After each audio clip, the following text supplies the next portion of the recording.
Welcome back to another video in the T-30 series where this will be the final one. In this episode I'll be applying mud, applying even more mud, dust, and finally adding something that I missed in the previous video. In the last video I finished off with the painting of the chips and application of rust enamels to blend in the chips. Thus the model has now an interesting look, and the rust seems to discolour the fobia around itself and produce a more uniform and blended in appearance. When assembling 3D model tracks, it's important to specifically leave a clear connection point. Usually I'll just do this by adding a much longer wire between the two connected tracks. Now let's actually start the weathering process. To do this, the most vital step is to add the mud and dust. To get to this point, I'll be using a whole list of different products. I want to depict this vehicle sometime in the winter months, so the mud will be wetter and have a glossier finish to it. To get to this point, however, I'll have to use a whole list of different products so that the mud will look more convincing to someone like an IPMS judge, aka the modeling's final boss. First, to build up the texture, I'll have to apply a paste. This will be anything from a homemade concoction, such as mixing dirt, paint, and PVA glue, to something more professionally made for this exact purpose, such as Widers acrylic paste, or what I'll be using, MIG Ammo diorama texture paste. Although, as the label suggests, this should be used as easy mud for dioramas, it is very effective for making mud on tanks, and it comes in this massive tub so you won't be running out of it for ages. The main issue is that this paste dries very quickly, but luckily the mud is actually acrylic so you can reactivate it with water very easily. When opening up this tub, I actually had it dry up on me, so what I had to do was just pour in some water and mix around. Now, the drawbacks of using a ready-made paste is that the texture will be standard across the board. So if you want to add something like grass or straw or whatever else your heart would desire, you would simply have to throw it in. This is why homemade paste can have some benefits. However, I do still strongly recommend this exact paste very much, as it has so many benefits. I've actually owned this very tub for a little over a year and just speaks for my low productivity as a model maker, but also about how much stuff you are really getting here. If you are getting to the hobby, I would highly recommend this. Now, to add the texture I actually wanted to, I simply threw in some static grass. I tried to differentiate between the lengths used, but I only have 2 boxes of the stuff, I'm no rich man, and I only have 5mm and 2mm. So, looking back on it, it would have been nicer to place these in a more strategic location, something like longer grass alongside the areas that would have had a more difficult time to be cleaned out. But you live and you learn, so the next model will of course be better than this one. Now that the static grass was applied, I tried my very best to remove it from the areas that I didn't like, or the ones where it just looked like it was defying gravity, something the judges would hate to see. So now the easiest way to remove any of this excess is to get a slightly wetted brush and knock it off from the unwanted part, and the rest to be removed carefully with a pair of tweezers. Now you might be asking yourself why the wheels are still actually attached to the tank, something which is very rarely done by other modelers. The truth is that I would have taken them off, but the model is designed in such a crappy way in this part of the kit where the wheels fit perfectly. But that means that when you once put them on, it's impossible to take them off unless you want to break the whole swing arm off or rip the wheels completely off the tank. And that's something that's terribly hard to fix, and I would know because I actually did this in between the first and second episode. As you can see though, now I am just redoing all the previous steps of the mud on the back of the tank, so it's easier for you to see where the blending takes place. Here I use a tatty old brush and a long haired one for blending it into the exact shape. A sort of U, if you think about it, which with the mud being mostly concentrated around the idler wheels, because you don't want a clear single dividing line between clean and muddy. Always remember gravity. Now that the mud has had some time to dry up, it gets this odd gloss appearance. Now, I was talking about making the mud glossy, but not to this level. Because this is designed for dioramas, when you blend the mud, it gets a little layer of the acrylic colour mixed in with the water, and for whatever reason, this becomes very glossy. Plus, the green static grass just doesn't sit right with me, and it's a bit too vivid for the winter setting I want the T-30 to be in. So, now I will have to do pre-dusting. Think of this step as almost a pre-shadow layer for the mud effect. It simply provides a blueprint of what you would want the finalized mud to look like on the tank. It also helps you to blend it in with the rest of the tank's mud. It would look really odd if the base color would be just covered in a thin layer of almost semi-translucent mud. So this helps to prevent that from happening. Now, the color I will be using is a ratio of 5:2 of German Grey and Buff by Tamiya. So this is a cold, dull, tan sort of color. But it's very important for you to mix your own one that will suit your tank. This is vital because you want it to work with the model, not against it. You need to specifically blend a colour that will work with the paint job and the colours that you'll be mixing on top of it. In my case, this will be a set of MIG ammo splashes. If you pick a wrong dust colour, the possible outcomes would be that it would just stand out too much, and it could just ruin the whole look of the model. The tracks had the same little layer of mud applied to them, and it was very quickly blended. This was because the tracks just become very stiff when the mud dries up.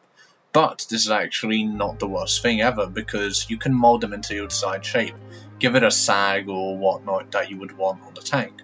The most real parts of the polished by movement were polished with a sanding sponge.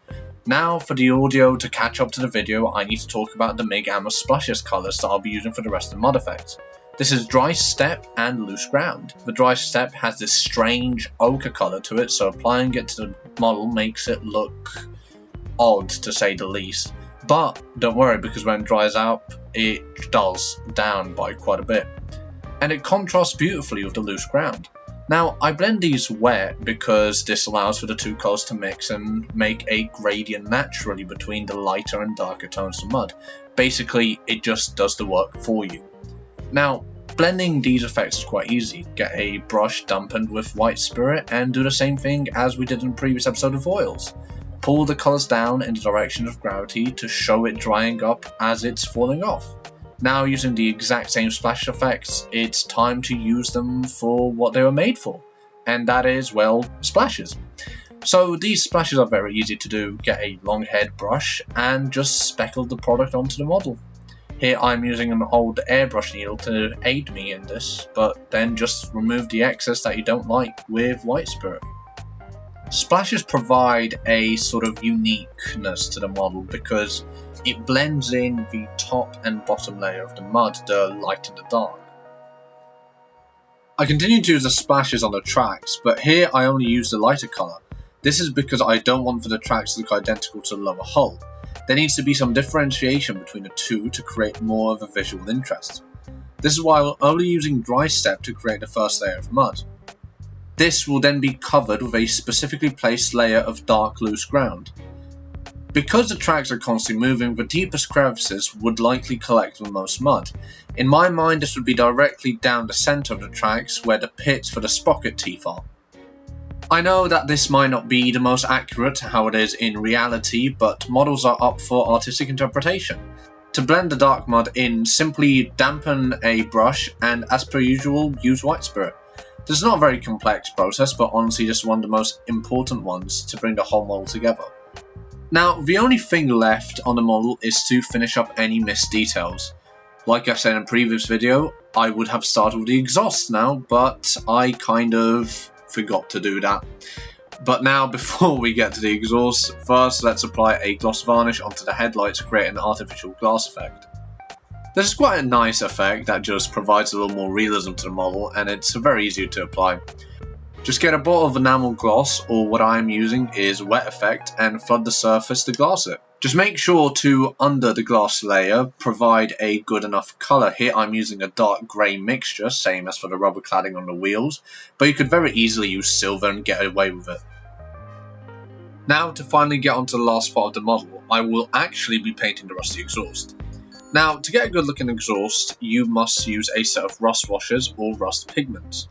I will be choosing the former as pigment simply never really worked out for me very well. I sometimes enjoy using them for dust effects, but overall they just seem to fall off and I hate using pigment binder. It just seems like enamels are a way better option for me. This is mainly because washes don't create a solid colour, they are like a translucent top layer, and you can still see everything underneath, so you have a lot more room to get some extra detail in, unlike with pigments. So to get this process going, I covered the whole exhaust in an off-white colour, with a warmer hint of orange in it. This is useful because the warmer tone of the white already creates an effect of heat coming from the exhaust. Near the base of the exhaust, I used Vallejo Sky Blue to create a cold steel look. It is also the beginning of a gradient I want to build up across the whole exhaust. Because the exhausts were made from sheet metal, they would have had a lot of rust build up on them, as a combination of heat and the thickness of the exhaust would culminate in a very rusty buildup. To replicate the rust, I simply apply some chips at the end of the exhaust the same way I did it on the rest of the model the previous episode.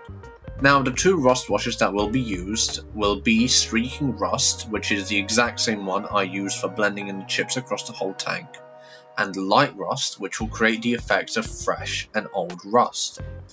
Now, to get a very good effect, you want to blend these wet across the whole exhaust. Simply cover it all in the Streaking Rust, and near the tip of the exhaust, i.e. the opening end, I use some lighter rust. Finally, I allow all of this to dry, and then I place it onto the model. Then I get a bottle of dark pigment to replicate the heavy oil and soot which is often common on these Soviet vehicles. I will also be using this pigment to show the powder at the tip of the gun barrels. This is a very good detail to add on Soviet and American vehicles, as to my understanding they had powdered ammunition, unlike what the Germans used, which was powderless. That's why their gun barrels are often shown as being quite clean. Now, I must thank you all for being so patient with the release of this episode, and thank you for sticking around to the end to see the final product. This concludes the whole T-30 series, and from next week a new series should begin.